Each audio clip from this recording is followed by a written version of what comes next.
Many a times we want to test batteries, their health, but then we use the wrong tools. In most cases, people prefer to use this. Some people will even tell you that if you want to read what the battery life is, you charge the battery full and then leave it for a while, maybe like 6 hours or so, and then you come back to check with this.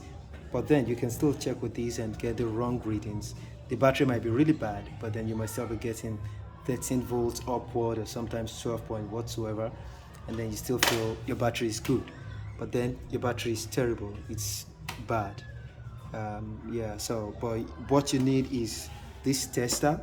With this battery tester, this is going to put a load on your battery and then get the voltage of what it is when you put a load on the battery. So sometimes one of the cells or two might be bad in a battery, and each cell is supposed to give over 2.2 volts. So when the cell is bad, when you put a load on it, then the reading drops. So that's how you know your battery is bad. Now this battery you see here, it's a Nexus battery. These two, they are Nexus batteries, and the other one there is a Mombat battery. Why this is a true front access dynasty battery. This battery is almost like 80 kg or so. Very heavy batteries, and they're very efficient. So we're just going to run a test to see what it is when you test your battery with this and when you test with this. Basically, you can see the reading in this battery. This battery is reading 16.5. I wouldn't know why it's reading that. This is a 12-volt battery, and maximum it shouldn't be reading more than 14 points, but this is 16. Now looking at this reading, you might think this battery is very good, but then that's not true. This battery is very bad.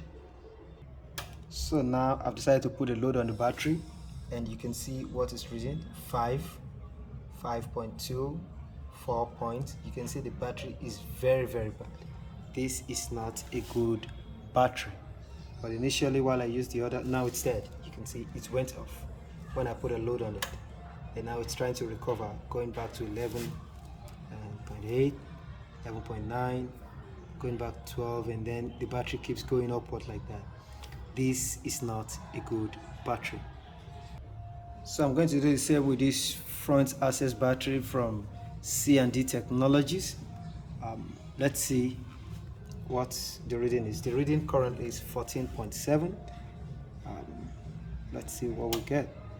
Now I've added a load to it. There's 13, 12.9, and you can see the heater is already red and it's still at 12.6.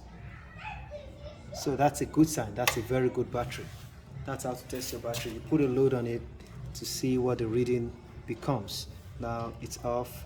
Now the battery is 13.2 and it's gradually going down. I think because of the light you might not be able to see it well when I switch it off, so you can see clearly 13.4.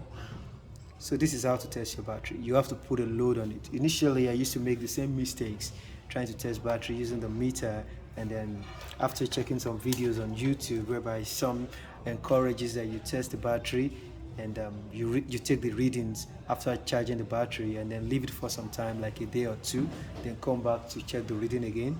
But in some cases it doesn't work that way. Now this battery is recovering. It's going back to the 14 points, the float. So that's a good battery. So I'm going to test these Mombat batteries. This is Monbat. So this battery started to fail some times ago, so I wouldn't know why. Then I never had a battery tester, but today I have one, so I'm just going to run that through. Let's see what the reading is currently. Currently it's reading 12.4, so let's see if it fails when I put a load on it. It's gone to 7, 6. This is a very bad battery, 6.6. So you can see this is not a very good sign. It's not a good battery. The battery is bad. Definitely some of the cells failed in the battery, so that's why this is happening currently. This is not a good battery. So for you to test your battery, you have to put a load on it, otherwise you might. I've had these batteries for some time now, for like 4 to 5 years, for about 5 years now. In August it will be 5 years, but they've been keeping up. They're still very good batteries, though they're very heavy, like I said initially. Each of these batteries is almost like 85 kg. um, while this one is not that heavy, this is almost like 53, while the other one is also like 59 or so. But these batteries are very heavy. For me to get them up here, I had to go through a lot. They're still quite messy.